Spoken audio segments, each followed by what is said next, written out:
comment? Yeah, sure. It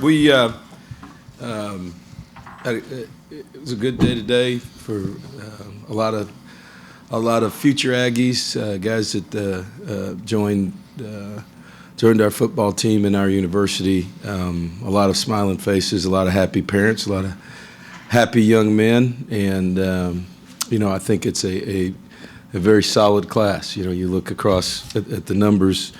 We've got 12 guys on offense and 7 on defense, and a couple really, really good athletic guys that have played a number of positions, and Moses Reynolds and Aaron Hansford here as of late, and another, one of the top punter kickers in the country from right down the road. So we filled a lot of needs today with guys that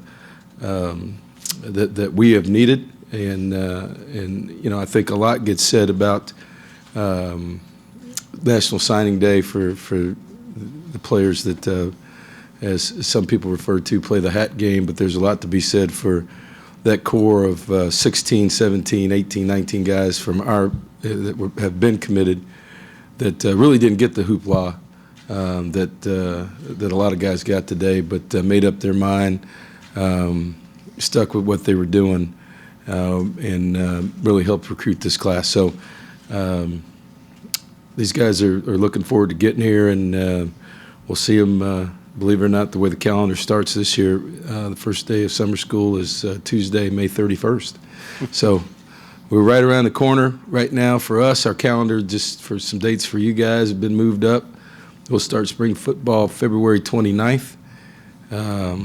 Which is right around the corner, and then go a week or so and take spring break, and then have our first spring game, April 9th, and the first one in about, 3 years? 3 years. So, we'll be back in Cal Field. So, this is really a springboard today, and coaches will take the next couple of days. We've been gone, obviously recruiting, and then we'll be back in the office Monday with preparation to start spring football. Questions? To the right here, Gabe. Coach, can you tell us what you're getting in your quarterback, Starkel, and considering what happened in December, how important was it to get, the grad transfer, and then follow that up with getting a freshman? Yeah, there's been a lot said about the guys, and I count Trevor in this class. He was the first recruit, and probably the first most important recruit that we secured, right after the bowl game. Trevor Knight is not a young guy. He's a young man. He's a man at this point that has graduated, is enrolled in the Mays Business School and Graduate School, was the MVP of the Sugar Bowl, and has been on big stages and won big games. And so, he brings he brings experience. He brings stabilization, and he brings competitive nature to the position along with Jake. And so we felt like Nick was a great fit for us. When we started talking with Nick, he was previously committed to another university, and we explained the situation with him. I think he is a guy that has a tremendous upside. A tall guy, rangy guy is going to need probably put on a little weight and some strength, but has the mechanics and the tools, strong arm guy that can come in here and help us. And I think it was the perfect situation for him, as he saw it, to be able to come in as a young guy behind a couple of older guys and really learn, what to do, be in a system, grow, be in a program, in a strength program, and then have his opportunity down the road, maybe next year this time, that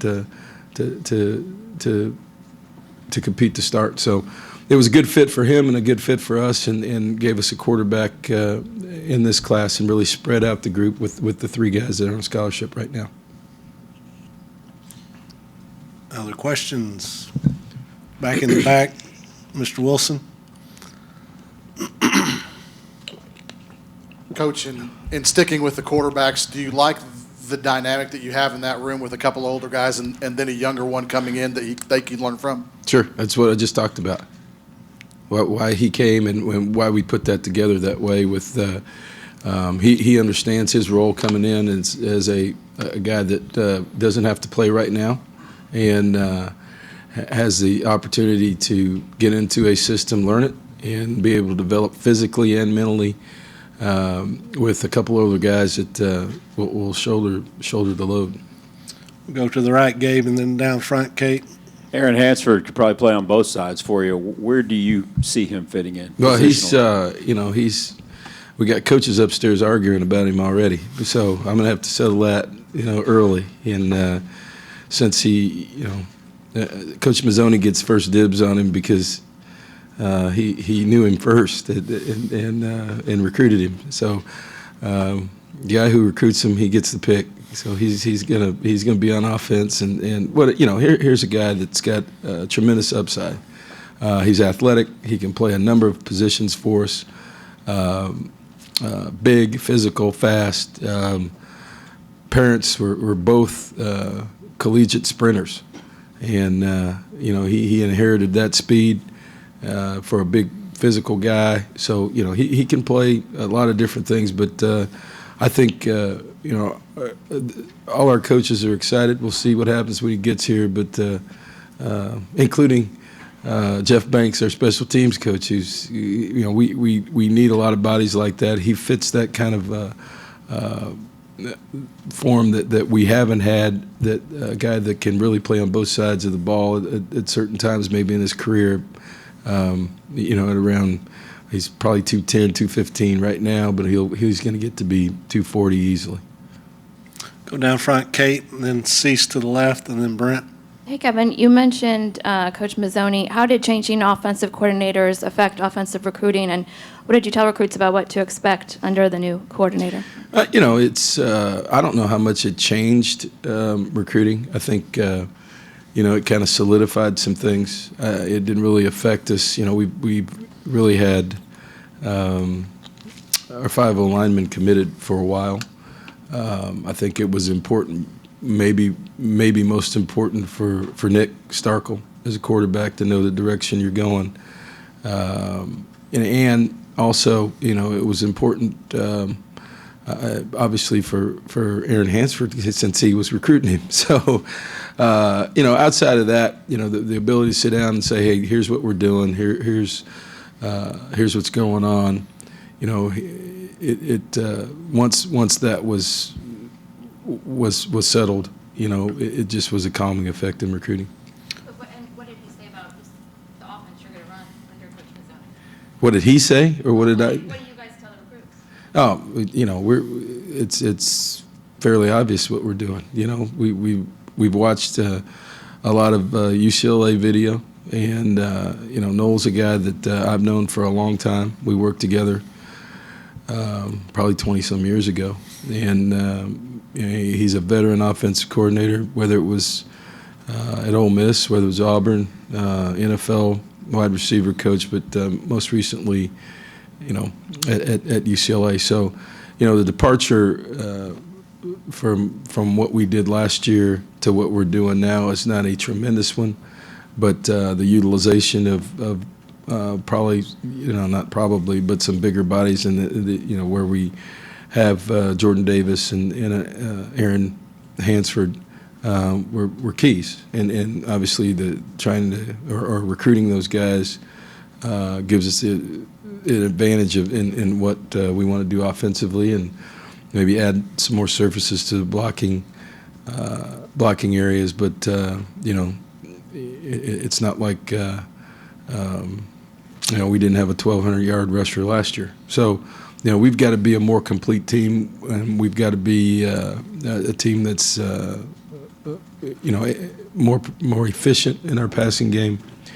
And we have, for the first time, we've got 5 running backs in spring football. We got more running backs in spring football this year than we had during the whole season last year. So, we got some guys that can take some turns, and some quarterbacks that with a new system, I think people understand what Noel's been about and what he's done, it's not a drastic departure from where we've been, but I do think philosophically, but I do think from a play calling standpoint, there's obviously some changes. Go to the left, Cease.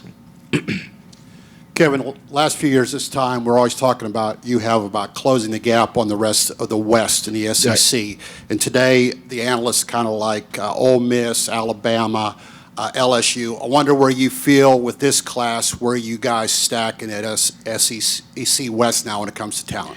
Well, you have to, Cease, you got to look at the guys on your roster and the guys who are coming in to the program. And as I've said before, which has kind of become now a standard statement, that the SEC is not only a talent league but a talent and depth league that is played out. And so, you look at our signing today, you really look across the board at our football team. With this group of guys, there's really not one guy on here that you say, man, we got to get him on the field right now, really for the first time. And we've been able to redshirt some guys, all four linebackers, well, 3 of the 4 linebackers we signed last year, the 3 freshmen they played, we were able to redshirt one of them. And, we've got some depth there with Alaka coming back. And by the way, he looks great today. He was 240 pounds, and really that year off and in the medical redshirt year has really been able to help him get stronger and be the body that he needs to be for us at linebacker. So, defensively, it's really the first time that these guys really don't have to get on the field right now. They can help us, and we understand that. We were able to sign a complete class of offensive linemen, all 5, really for the first time with center, guards, and tackles. So, that's a good thing for us, and obviously, replenish some of the positions in the skill guys. So, with most of our skill guys back on the perimeter. So, for us, this is a really, really good class, a solid class that has some really good skill players, some good speed, but more than anything, adds depth to this football team, which we need. Go down front, Brent, and then Gabe to the right. I was going to ask you about signing one linebacker, but I think you just answered that. So, looking through the defensive backs, they look like they'd make a pretty good basketball team. Is that what Coach Chavis kind of has in mind when all these guys are 6 foot and one is even 6'5"? Yeah, he might not be 6'5". He might be 6'4". He's big though. He's really long, and I think you start looking at philosophy and body type. I think what we're looking for defensively, being a man team on the corner, or guys that are longer that can play man to man, and with long arms, long legs, recovery skills, and press technique. And you look at these guys and the corners, the true corners that we have. Charles Oliver is probably the prototype of what we're looking for, and as a long guy that can really run. Some of these other guys are going to be safety type guys. All the way down the list. Clifford Chapman is a tremendous athlete at probably, like you said, 6'4", 6'5", that was committed to LSU, then was committed to Florida State, and a national recruit. I say this every year. He might be a lower rated guy, but he wasn't rated low by some pretty good football teams trying to recruit him. And he's a guy with tremendous upside, big, long, rangy guy that can grow into a lot of different things, but will stay in the back end. So, we've got on this list defensively some guys that are not just just fit into one piece. Does that make sense? And guys that can grow into some other things, and as your program starts to grow, you can do that without having real specific positions for guys, just guys that are going to come in here athletically, and with a coaching staff that I think with Chief and with Noel have shown the ability to put guys in positions to be successful. Go to the right, Gabe. Coach, are you anticipating signing any more guys? You know something I don't? Or you know something I do? I don't know. I don't know On ESPN, right now. there may be some surprises. Was that Yeah, Hansford, or might there be more? We'll see. And are you set on your staff for the spring? You know, we don't talk about staff stuff. You know, we comment afterwards, and you know, there's things that happen all the time. You know, in signing date, you know, there's always things that go on across the country, but there's no really reason to talk about that. Today's about these guys. You know, and it's been a big day for them. Like you said, there's still stuff going on. Heck, you know, we just got Aaron an hour ago. So from East Coast to West Coast, who knows what'll happen. We'll go to the back, John Wilson. Coach, Moses Reynolds listed as an athlete. Where do you see him fitting in the program, and are there any comparisons to his brother? I hope so. You know, he's was a high school quarterback. We've eliminated every position but that. So I mean, we've eliminated that position, but he can play a lot of different positions. He wants to start on defense, and so he's gonna probably start playing safety. He's got broad shoulders. The only deal was in the house with Mom was that Coach Moorhead made him promise not to take out 18 years of frustration on his brother during practice because we need him for the games. So if he's playing safety, it'll be a great thing for us. He's a tremendous athlete, high school quarterback. Been around the game, and he's another one of those guys I'm talking about.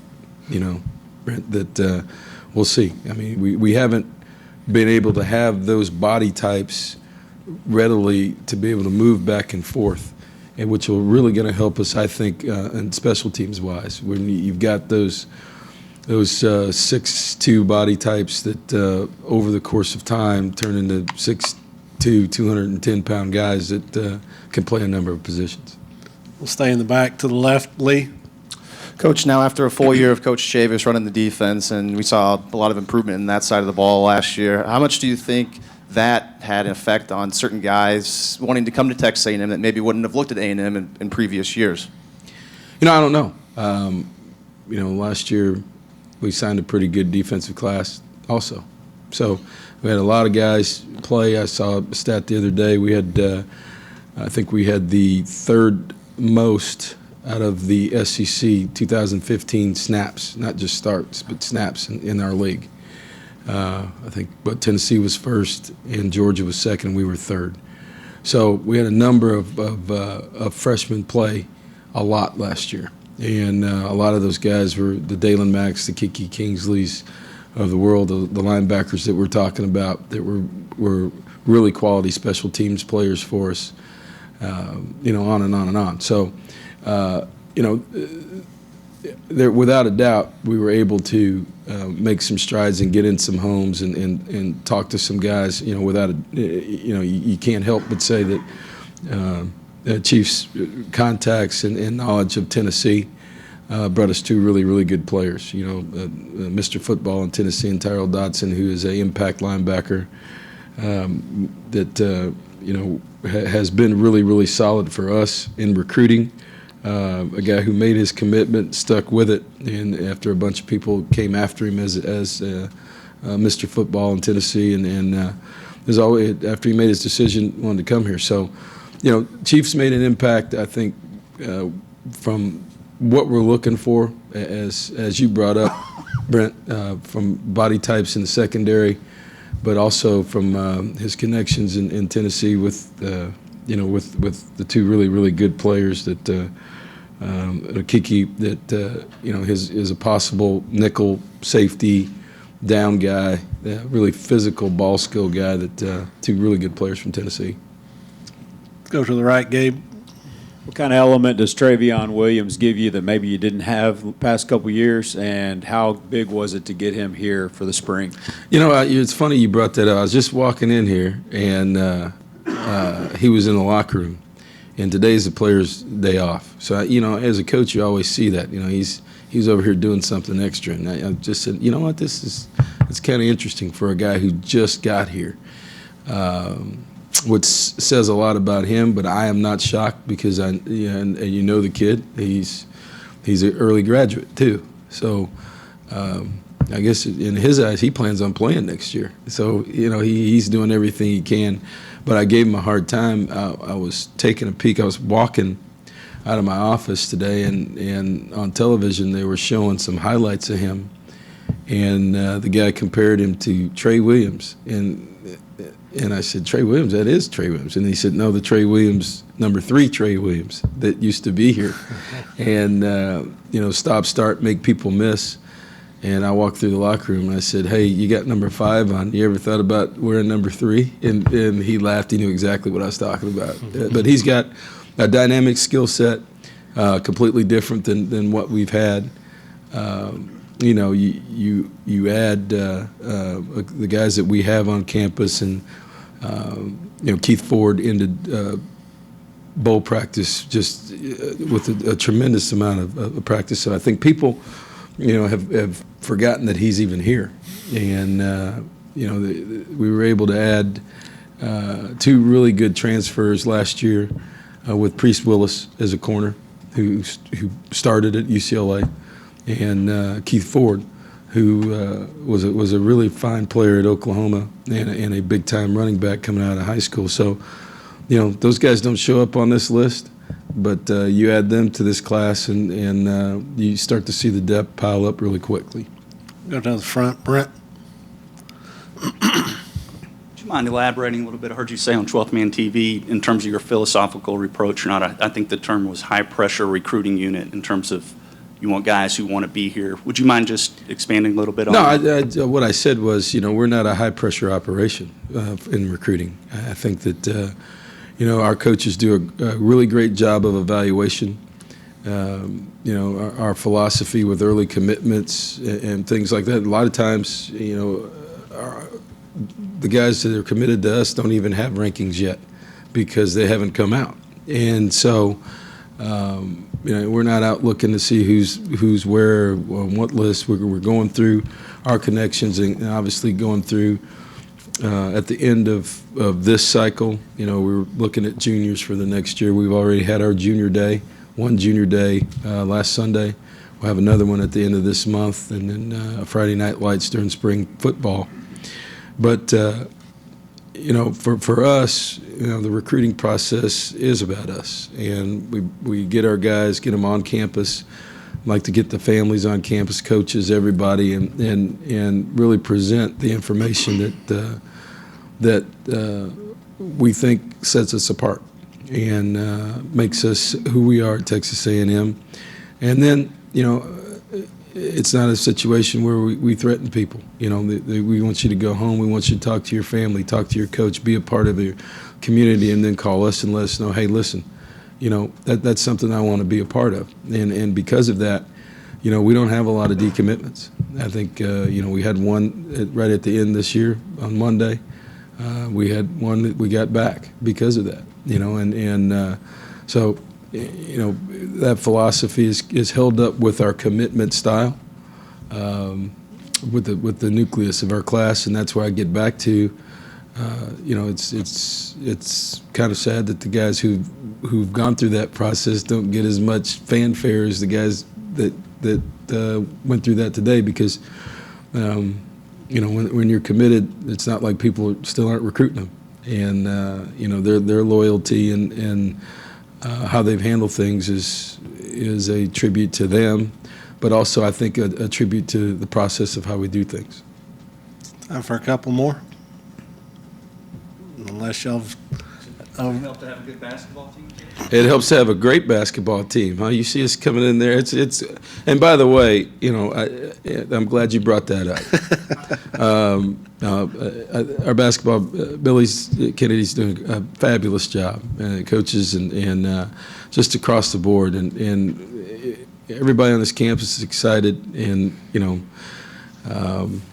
you get in there, and we've had the last 2 Saturdays with recruiting visits, and just what an atmosphere. And it's a great place. You know, Rita is just as loud as it's ever been. We had to leave last week. I had to bounce out of there last week at halftime because we had recruits coming in and out, and turn on the TV, and that's the first time I heard the announcers say the other team's barking out signals and you can't hear them. I have never heard this arena this loud, and I said I agreed with him, and that needs to continue. It's just what an effort these guys are giving, and you know, they're fun to watch. Last one, True, over here on the left.